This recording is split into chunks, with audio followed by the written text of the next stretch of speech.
जय श्री गणेश। समस्त मातृशक्ति को दशामा पूजन पर्व की हार्दिक शुभकामनाएं। घर की दशा और दिशा दोनों को व्यवस्थित रखने के लिए माँ दशा की कथा अवश्य सुनें। जय माता दी। दशामात की व्रत की प्रमाणिक कथा के अनुसार प्राचीन समय में राजा नल और दमयंती रानी सुखपूर्वक राज्य करते थे। उनके 2 पुत्र थे। उनके राज्य में प्रजा सुखी एवं संपन्न थी। एक दिन की बात है कि उस दिन होली दशा थी। एक ब्राह्मणी राजमहल में आई और रानी से कहा, दशा का डोरा ले लो। बीच में दासी बोली, हाँ रानी साहिबा, आज के दिन सभी सुहागिन महिलाएं दशा माता के पूजन और व्रत करती है। इस डोरे की पूजा करके गले में बांधती है, जिससे अपने घर में सुख समृद्धि आती है। अतः रानी ब्राह्मणी के से डोरा ले लिया और विधि के अनुसार पूजन करके गले में बांध लिया। कुछ दिनों के बाद राजा नल दमयंती के गले में डोरा बंधा हुआ देखा तो राजा ने पूछा, इतने सोने के गहने पहनने के बाद भी आपने यह डोरा क्यों पहना है? रानी कुछ कहती है इसके पहले ही राजा ने डोरे को तोड़कर जमीन पर फेंक दिया। रानी ने उस डोरे को जमीन से उठा लिया और राजा ने कहा, यह तो दशा माता का डोरा था और आपने उनका अपमान करके अच्छा नहीं किया।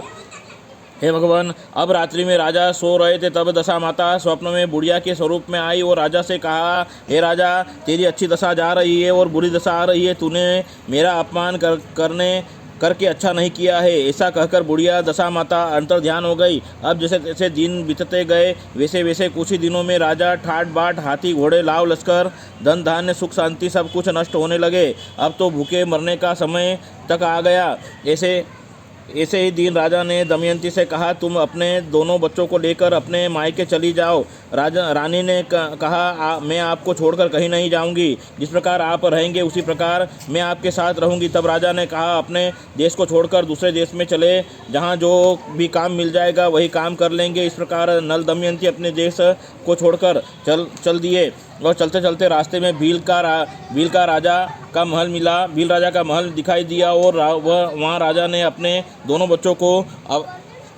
अमानत के तौर पर छोड़ दिया। आगे चले तो रास्ते में राजा के मित्र का गांव आया। राजा ने रानी से कहा, चलो हमारे मित्र के घर चलें। मित्र के घर पहुंचने पर उनका खूब आदर सत्कार हुआ और पकवान बनाकर भोजन कराया। हे भगवान, मित्र ने अपने शयन कक्ष में सुलवाया। उसी कमरे में मोर की आकृति की खूंटी पर मित्र की पत्नी का हीरो का जड़ा कीमती हार टंगा था। मध्य रात्रि में रानी की नींद खुली तो उन्होंने देखा कि वह बेजान खूंटी हार निगल रही है। यह देखकर रानी ने तुरंत राजा को जगा कर दिखाया। दोनों ने विचार किया कि सुबह होने पर मित्र के पूछने पर क्या जवाब देंगे, अतः यहाँ से इसी समय चले जाना चाहिए। राजा रानी दोनों रात्रि को ही वहाँ से चल दिए और सुबह होने पर मित्र की पत्नी खूंटी पर अपना हार देखा तो हार वहाँ नहीं था। उस समय अपने पति से कहा, तुम्हारे मित्र कैसे हैं जो मेरा हार चुरा कर रात्रि में भाग गए? मित्र ने अपनी पत्नी से कहा कि प्रिय, मेरा मित्र कदापि ऐसा नहीं कर सकता है। धीरज रखो, कृपया उसे चोर मत कहो।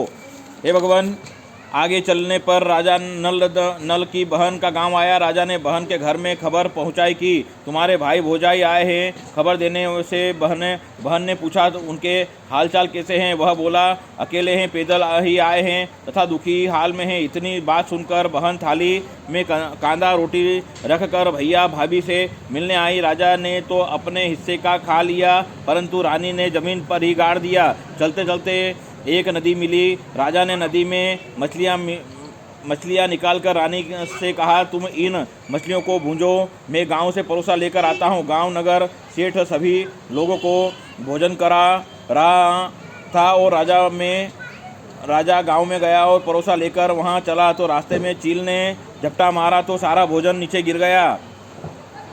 राजा ने सोचा कि रानी विचार करेगी कि राजा तो भोजन करके आ गया है, मेरे लिए कुछ भी नहीं लाया है। उधर रानी मछलियाँ भूंजने लगी तो दुर्भाग्य से सभी मछलियाँ जीवित होकर नदी में चली गई और रानी उदास होकर सोचने लगी कि राजा सोचेंगे कि सारी मछलियाँ खुद खा गई।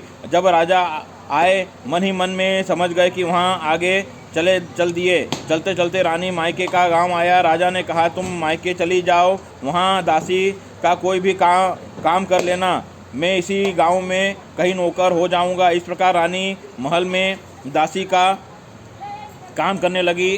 राजा तेली के गहने पर काम करने लगा। दोनों को काम करते हुए बहुत दिन हो गए। जब होली दशा का दिन आया और सभी रानियों से सिर धोकर स्नान किया, दासी भी स्नान किया और दासी ने रानियों को सिर गूंथा और राजमाता ने कहा, मैं भी तेरा सिर गूंथ देती हूँ। ऐसा कहकर राजमाता दासी का सिर गूंथ रही थी। तब उन्होंने दासी ने सिर में पद्म देखा। यह देखकर राजमाता की आंखें भर आई। उनकी आंखों में आंसू बूंदें गिरी। आंसू जब दासी की पीठ पर गिरे तो दासी ने पूछा, आप क्यों रो रही हो? राजमाता ने कहा, तेरे जैसी मेरी बेटी है जिसके सिर पर भी पद्म था, तेरे मेरे सिर में भी पद्म है। राज यह देखकर मुझे उसकी याद आई है। तब दासी ने कहा, मैं भी आपकी बेटी हूँ माँ, दशा माता के कोप से मेरे बुरे दिन चल रहे हैं, इसीलिए यहाँ चली आई। माता ने कहा, बेटी तूने यह बात हमसे क्यों छिपाई है? दासी ने कहा, माँ मैं सब कुछ बता देती और मेरे बुरे दिन नहीं कटते। आज मैं दशा माता का व्रत करूँगी, उससे गलती की क्षमा याचना करूँगी। हे भगवान। अब तो राजमाता ने बेटी से पूछा, हमारे जमाई राजा कहाँ हैं? बेटी बोली, वे इसी गांव में हैं, किसी तेली के घर में काम कर रहे हैं। अब गांव में उनकी खोज कराई गई, उन्हें महल में लेकर आए। जमाई राजा स्नान कराया, नए वस्त्र पहनाए, पकवान बनवा कर भोजन कराया। अब दशा माता ने आशीर्वाद से राजा नल दमयंती अच्छे दिन लौट आए। कुछ ही दिन वहीं बिताने के बाद अपने राज्य जाने को कहा। दमयंती ने पिता के खूब सारा धन, लाव लश्कर, हाथी घोड़े आदि देकर बेटी और जमाई को घर से विदा किया। रास्ते में वही जगह आई जहाँ रानी ने मछलियाँ बुना था। राजा ने कहा, हाथ से चली चील ने झपटा मारने से भोजन जमीन पर आ गिरा था तथा राजा ने कहा, तुमने सोचा होगा कि मैंने